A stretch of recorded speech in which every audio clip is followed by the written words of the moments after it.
waxaan rabaa inaan ku hormaro arrinta commentiga sidaad sheegteen xoogaa waxaad moodaa waayadii hore iyo hadda waa farqiga u dhexeeya hadda matalan dadkeen hadda waxa bartay quraanka soo bartay 20 sano ka hor macallimiinta aad baan u qadarin jirnay waxaa jiray xeerar badan iyo dhaqamo badan oo macallinka iyo ardayga iyo waalidka dhexeeyay marka waayahan dambe waxaad moodaa waxaas inay meesha ka baxeen aniga marka waxaan isleeyahay culayska badan iyo duruufaha badan ee ku xiran bulshada ay qaybka sida qarashaadka lagu dhigto dugsiyada oo aad moodid inay kor socdaan dad badan waxaa jira oo danyar ah oo aan carruurtooda awoodin inay geeyaan dugsiyo tayo leh dhinaca mataqaanaa waxbarashada quraanka marka haddii la rabo macallinka in iyo madaaristaba dadku ay siiyaan ixtiraamka iyo qadarinta ay leeyihiin sidii hore loo aqoon jiray waxaan isleeyahay waxaan u baahannahay bal in dib loo eego oo maadaama quraanku yahay waxa ugu muhiimsan maadaama aan dad islaam ah in la eego bal qiimaha iyo qaabka lagu dhigto wax laga bedelo oo si qiimkii u soo laabto marka qofku wuxuu ka fakarayaa waalidku wuxuu ka fakarayaa sidoo ku bixin lahaa oo kaliya waxa weeye lacagta bisha marka ka fakari maayo inuu iskoolka dugsiga dib ugu laabto macallinkii oo si gaar ah u qadariyo kaliya wuxuu ka fakarayaa markii bisha uu wiilkiisa u keeno fariin oo dugsiga kaga keeno yiri lacagta bix taas marka waxaan leeyahay maadaama culimadu ay joogaan bal arrinta in dib lagu laabto arrinta labaad su'aasha labaad waxa weeye arrinta xifdiga si fiican baad uga hadasheen inay tahay problem weyn oo taagan aniga hadda laba carruur bay dhigataa mid ka mid ah madaarista magaalada Garowe ku yaala waa weydiiyaa marka habeenada qaarkood inkastoo dee dhaliish aan leenahay waalidku dabagal kuma sameeyo waxbarashada carruurtiisa gaar ahaan xagga quraanka marka caqabad baa ka taagan markaan weydiiyo maxaa kugu dhacaya beeraado wuxuu dhahaa macallinku yacni juhdi badan kuma bixin haddana waxaan aaminsanahay wax qaldan yihiin marka waxaan rabaa anaga hadda matalan 20 sano ka hor baa quraanka bax waxaa laga yaabaa still inay jiraan inaan xafisanahay qaybo ka mid ah quraanka oo maskaxda ay ku jirto marka waxaan is weydiiyaa maxaa dhacay ilmaha inta la eego dadaalka badan lagu bixinayo mar walba lagu soo wacayo buug soo gad haddana ilmihii haddana ay suuradu soo dhaafay inuusan laga yaabo haddaa dhahda caawa ii aqri uusan aqrin karin waxaana marka culimada iyo mashaayikhda halkan joogtaa inaadna siisaan talo aan ku dhaqanno haddaan anagu qaldannahay waalid ahaanna inaan qaadano taladaas iyo wax naga qaldan macallinka iyo madaarista wax lagu barayana inaad la hadashaan dhahdaan waxaas loo baahan yahay halka marka waxaan rabaa inaan fariin ka qaadano waa maasantiin xifdiga quraanka maxaa hoos u dhigay markii koowaad baan ka jawaabay xifdiga quraanka asbaab badan buu yeelan karaa hoos u dhigay waxaa ugu muhiimsan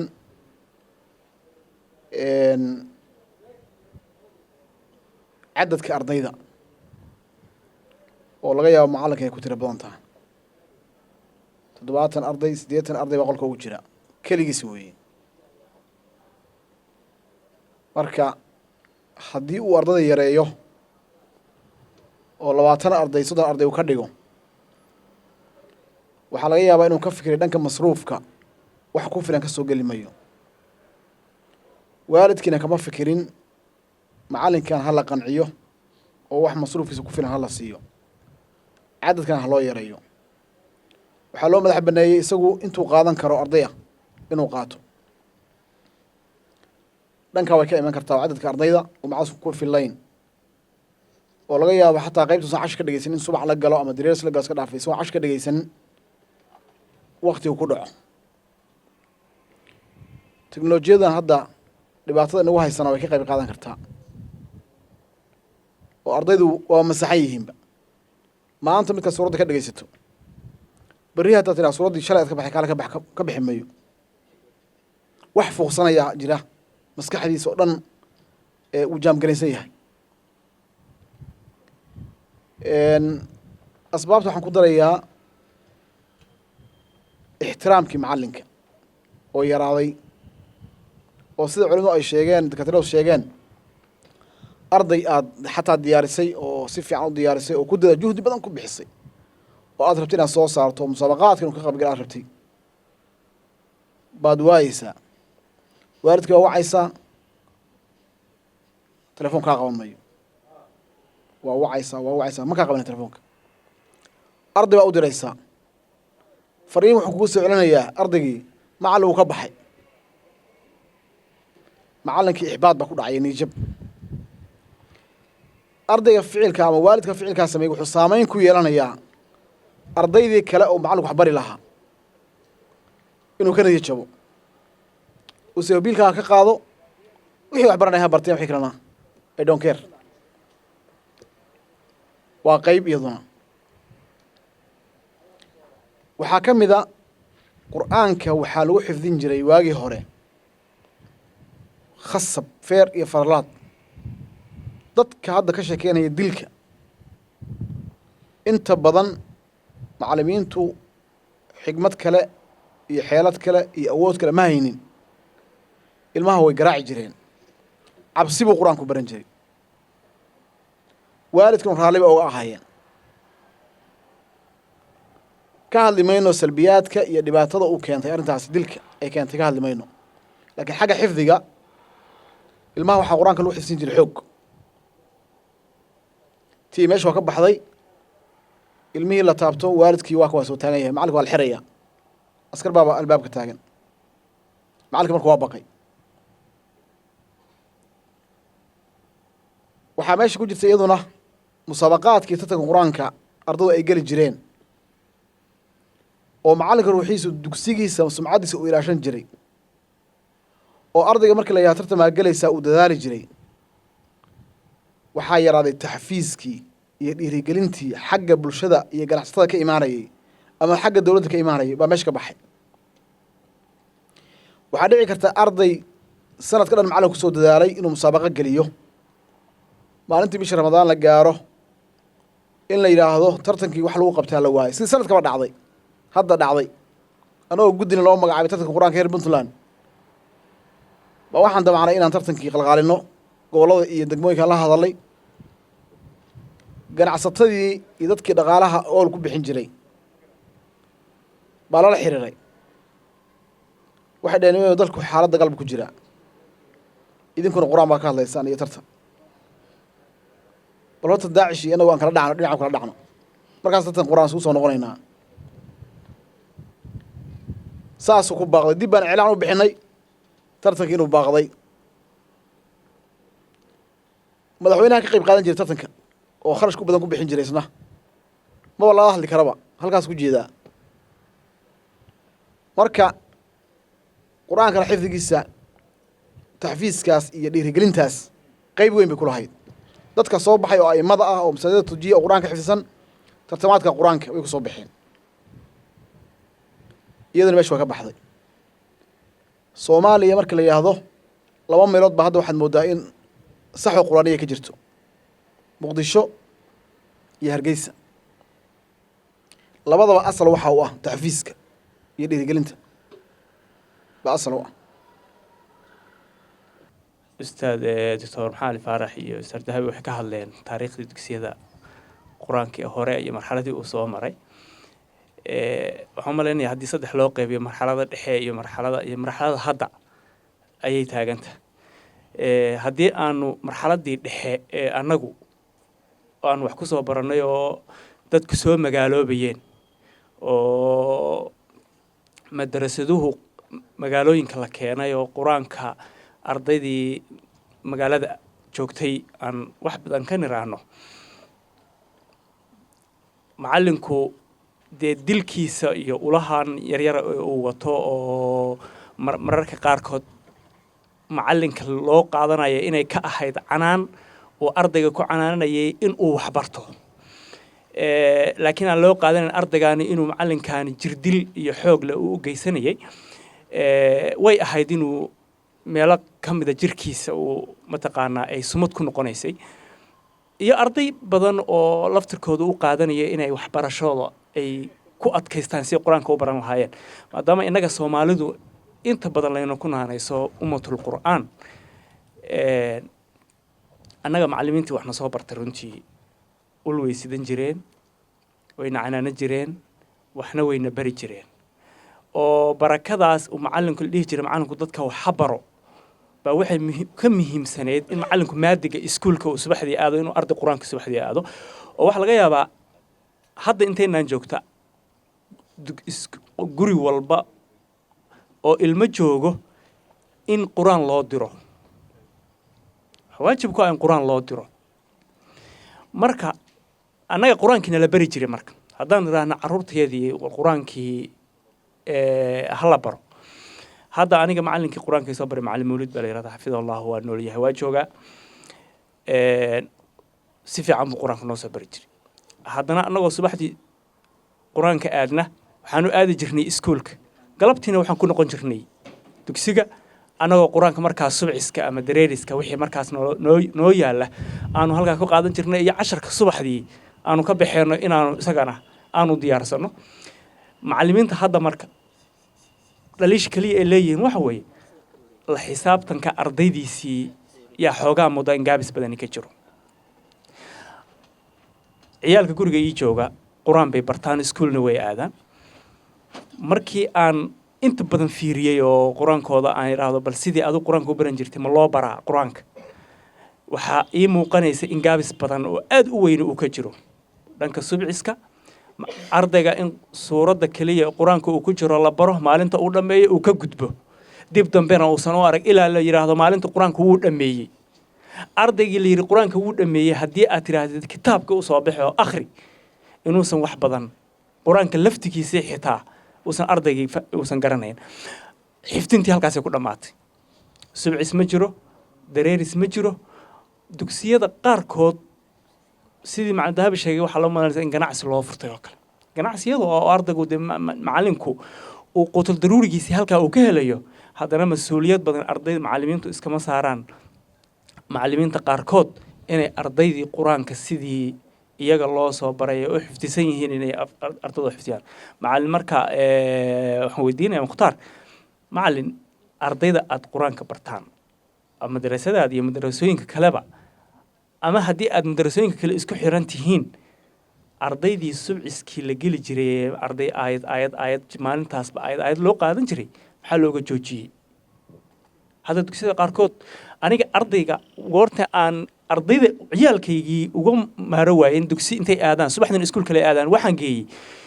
dugsi iskuulkiisa iyo quraankiisa isku meel ku yaalaan oo bal gelinka hore in quraanka ardaygii la baro jadwalka waxa ugu jirta markaan u soo qaaday gelinka hore oo dhan in quraan la baro gelinka dambe oo duhurkii wax loo gaaro ilaa maqribkii wax loo gaarana in iskuulka la baro haddana maadooyinkii iskuulka waa ku fiican yihiin markaad si u eegtid laakiin xaggii qur'aanka gaabis weyn baa ka jira anuna waxaan u badinayaa taas waa dhanka macallimiinta aad iyo aad baa u mahadsantahay su-aasha labaad subcii maxaa loo joojiyey qur-aanka subax baa lagu xifdin jiray ilmuhu subax bay geli jireen maxaa loo joojiyey dugsiyada intaan ka warhayo wuxun bay galaan subaca yuusan xooganaanayn laakiin wixii wax ma aha natiijada ma aha oo arday waagii qur-aanka say subaca ugu xifdin jiray 2 juz 3 juz 4 juz baa subaca la geli jiray hadda waxaa laga yaabaa subacoodu inuusan ka badnayn tabaaragii cama intaas lagu celceliyaa ardayga haddaad 3 juz weydiiso ma garanayo marka asbaabahaas hadda aan ka sheekeeyey oo caqabadaha ah baa waxay hor istaagtay subcii marka su-aashaan qabo waxay leedahay saameyn ma ku yeelan kartaa ardayga iyo maxaan ku rahdaa iskoolkaba tira badnaanshaha macallinku ardada uu qabanayo waxaa laga yaabaa inuu macallinkii 100 arday uu qabto uusanba ogeynba inuu ardaygan qur-aankii ka baxay inuusan ka bixin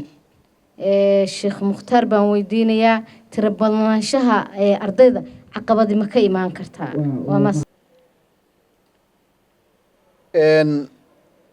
ardada cadadka su-aasha saddexaad saameyn ma ku yeelan kartaa ardadan tirada badan oo meesha ku jirta waatan hadda ka jawaabayo iyadaaba asal u ah ardada tirada badan oo macallinku u hayo anigu su-aal isa saaran baan qabaa macallimiinta ka mid ahay waxaa jira caqabad aada u weyn in badan baa waxaan ka shaqeeyaa ururada bulshada sida haweenkaa la shaqeeya waxaa jirta su-aal ah inay jiraan dad shaarka macallimiinta gashan oo malcaamado ama dugsiya furto gabdho u geystay tacaddi weliba la arkay bulshadii markay arkeen macallimiinta xunxun dad badan aan mid iyo laba dhihi karin baa waxay ku dhahayaan ma gabadh baan ku aaminaynaa dugsi qur-aan uu nin joogo oo kaba dhaadhacday qaarkood maalin xitee waxaa arka inay tagaan dugsi qur-aankii ninka dhigayay ay dhahaan kamarad baanu ku xiraynaa dugsiga si aan u ogaano gabadheena xaaladeeda waa runa markii la arko gabadh tacaddi loo geystay haddana qofka u geysanaya uu yahay macalinkeedii haddana yahay qof qur-aanka baraayo kaada almacallim an yakuuna rasuula buu ahaa gabayga macalinkana yacni de annaga waxaa u naqaanay aabbo macalimadan waxaa u naqaanay hooyo kale marka siira xumadaas ay dadka qaar ka mid oo shaarka macalinimada hugsan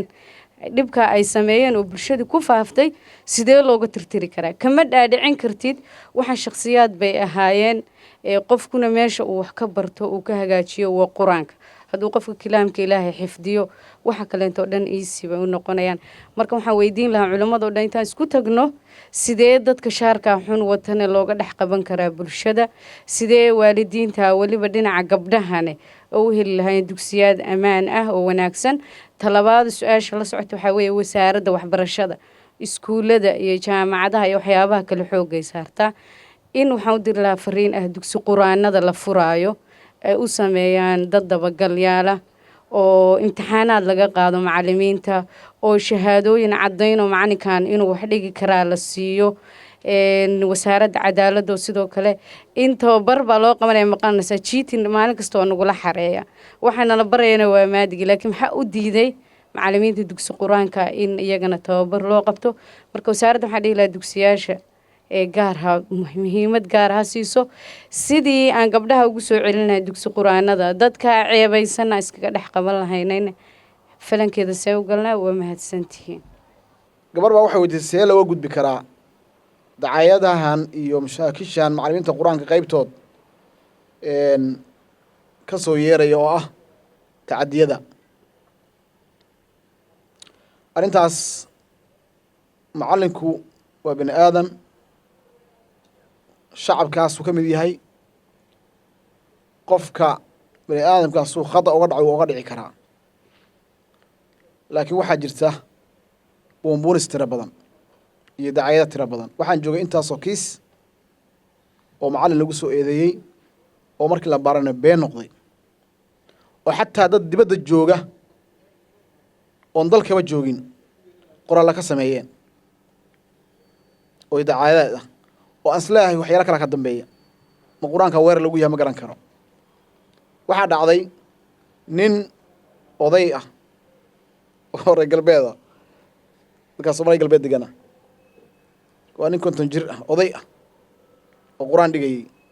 oo waxaa lagu soo eedeeyey gabar yar oo 9 jir ah oo macallin u ahaa buu dhunkaday maaha kufsasho marka oobiga baa laga qorayay macallinkii kabaha laga bixiyey shaatigii baa laga bixiyey khamiiskii baa laga tuuray isagoo si u dacdaraysan baa oobiga wax lagaga qorayay ninka marka oobiga qorayey dhaqankaas dadka deegaankaa degan wuu yaqaanaa wuxuu yihi macallin waxaa lagugu soo eedeeyey gabadhaas macallin u ahayd inaad dhunkatay macallinku waa qosay anugu waan ag taagnahay qosol buu la dhacay markuu qoslay waxay ku qoslaysaa wuxuu yidhi war awood lugubka ereygaas isticmaalay war awood lugub yaa u sheega kuwa aan qabnaba inaanaan dhunkanin waana dhaqan iyo kala jirjira oo dadkaas reer galbeedka ah dhunkashada ceeb bay u arkaanba xataa dumarkay qabaan ma dhunkadaan iska daa gabar yar oo macallin u yahay ninkii oobiga ka qoray wuxuu yidhi kitaab buu maray wallaahi bilaahi tallaahi buu yidhi inuusan ninkaas ficilkaa samaynin uu sii daayey ninkii gaari buu raacay markiiba meeshuu ka tegey dib ugu soo noqonin ilaa hadda waa ka maqan yahay marka waxaa jirta buunbuunna xoogaa lagu dardarayo waa jirta maxaa sababay in muddo dheer ay caruurtu 11 sano waxaa arkaysaa cunug dugsi dhiganaya welina aan qur-aanka dhammayn bil walbana lacag laga qaato oo yacni macallinku markii waqtigii ay soo gaadho uu leeyahay yaye hooy lacagta maxaa soo diri weyday ama uu leeyahay orod waalidka waxa tirada lacagta soo dir muddadii anagu aan dugsiga dhigan jirnayna sanadka waan loo xisaabin jiray sanadada haye sanadka intee maraysaa waa inaad sanadka ku dhammaysaa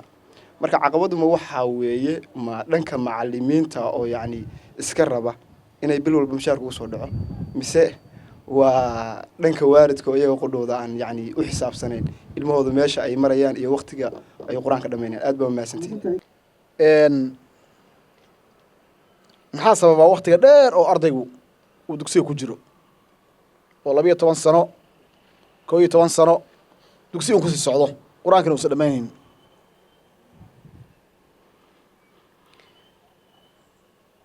waa run waagii hore ardada muddo kooban bay qur-aanka ku dhammayn jireen anu waxaan isleeyahay arrintaa waxaa sababay waa dhanka higaadda inaad ku baraarugsantiin ma aqaane dugsiyadii hadda uu doctor ka sheekeynayey ardayga intaan qur-aanka loo bilaabin baa higaadda si fiican looga dhisi jiray markii qur-aanka loo bilaabana ilaa 2 juz 3 juz baa qur-aanka loo yeerin jiray uu qori jiray markii qur-aanka loo bilaabo loo xiisalo qur-aanka loogu bilaabana degdegku qur-aanka u dhammayn jiray alifka tirada badan oo sheekh dahabi ka sheekeynayay oo la baranayeyna wuxuu sahlayay ardaygu in higaadda si fiican u barto waxaa laga yaabaa maanta ardayga in la baro alifka markii la baro kordhig iyo hoos dhig iyo godaal kadibna kitaabka loo dhiibo